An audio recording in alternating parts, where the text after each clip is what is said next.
প্রত্যেকটা মেয়েরই স্বপ্ন থাকে যে আমার নিজের একটা সংসার হবে, যেখানে আমি নিজের মন মতো সব কিছু করতে পারবো, সেই ঘরে প্রত্যেকটা জিনিস আমার নিজের পছন্দের হবে। ঠিক আমারও সেই রকমটাই। আমি কিন্তু বিয়ের ঠিক 3-4 মাসের মাথায় কিন্তু বরের হাত ধরে এত দূরে কিন্তু মহারাষ্ট্রে এসে গেছি বরের চাকরি সূত্রে।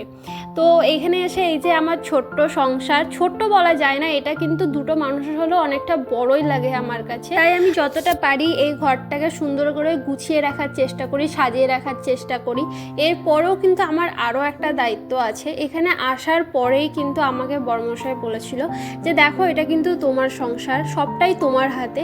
তাই সে কিন্তু প্রত্যেক মাসে স্যালারি আসার পরে কিন্তু প্রথমে সে কিন্তু আমার হাতে রাখে আর বলে যে দেখো, তোমার সংসার তুমি কিভাবে গুছিয়ে রাখবে এটা কিন্তু তোমার ওপরে। তাই কিন্তু আমার ঘর গোছানো ছাড়াও কিন্তু আরও একটা বড় দায়িত্ব আছে, যেটা হলো বাজার করা। আর এই কাজটা আমি খুব ভালোবাসি করতে। এখন আমার এই কাজটা করতে খুব ভালো লাগে, এটা আমার খুব পছন্দের কাজ। আমি আরও বড়মশাইকে বলি যে তুমি যেও না, আমি বাজারে যাব, আমি বাজার থেকে সব কিছু কিনে নিয়ে আসবো। এই কাজটা আমি জানি না কেন আমার এত ভালো লাগে করতে। যাই হোক, আমি কিন্তু আজকে একটুখানি বাজারে গেছিলাম। বাজার ঠিক না, আমি নিচের একটা দোকানেই গেছিলাম, যেখানে আমার টুকটাক কিছু জিনিস নিয়ে আসার ছিল।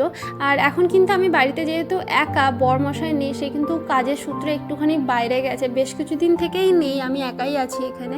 তো সেই জন্য আমি বেশি দূরে এখন বাজারে যাচ্ছি না, এই কাছে নিচে পিঠে এই দোকানগুলোতেই যাচ্ছি।